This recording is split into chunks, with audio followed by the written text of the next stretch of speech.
gobolka Soomaaliyeed ee Puntland Siciid Cabdullaahi Dani xubno ka tirsan golahiisa wasiirada oo safarka ku wehelinayay iyadoo sidoo kalena goobtaasi ay ku sugnaayeen wasiirka arrimaha dibadda ee dalkani Djibouti, wasiirka dekedaha iyo gaadiidka badda ee dalkani Djibouti iyo sidoo kale maamulaha marsooyinka caalamiga iyo boqorka dalkani Djibouti.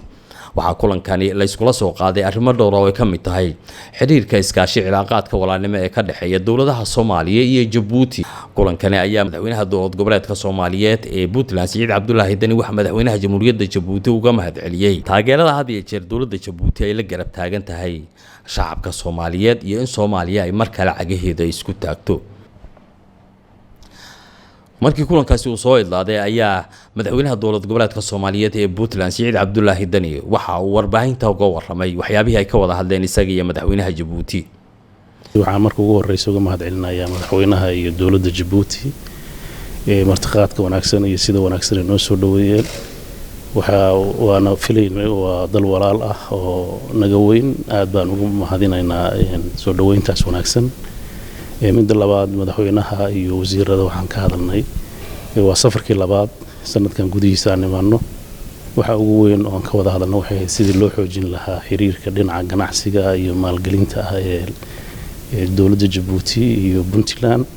waan ku faraxsanahay imaanshaheena iyo kulankii aan wada qaadanay. waxaan rajaynaynaa miro wanaagsan oo mustaqbalka ay u ahayaan shacabka Soomaaliyeed in aan halkaas ka soo baxay. aad baad u mahadsantihiin.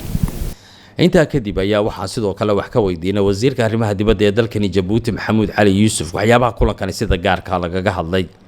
Cette visite s'inscrit dans une perspective de renforcement de ces relations, d'échange d'expertise et d'information, et surtout de contribuer, pour Djibouti, continuer à contribuer à la stabilité de la Somalie. et surtout faire en sorte que les relations entre Djibouti socdaalkan waxa uu ku saabsanaa arrimo la xiriira nabadeynta iyo waliba dhinacyada horumarka ee wadanka Soomaaliya. waxa kulankani si gaar ah looga hadlayay sidii la isaga kaashan lahaa dhinacyada nabadda, ganacsiga iyo horumarka. dowladda Djibouti waxaa ka go'an had iyo jeer in ay isku soo dhaweyso Soomaalida isla markaana ay had iyo jeer garab taagnaato dowladnimada Soomaaliya si aanu meesha u imaan wax kala taga iyo waliba khilaaf baahsan. waxa kulankani ahmiyad gaar ah sidoo kale aan ku siinay xaaladii ugu dambeeyay Soomaaliya iyadoo sidoo kalena madaxweynaha Jamhuuriyadda Djibouti sida aad la socotaan uu had iyo jeer ku dadaalo in Soomaalida uu isku soo dhaweeyo isla markaana waxa kulankani uu ahmiyad gaar ah u leeyahay dhinacyada ammaanka iyo horumarka Soomaalida oo had iyo jeer Djibouti ay tahay mid ka go'an inay ka shaqeyso.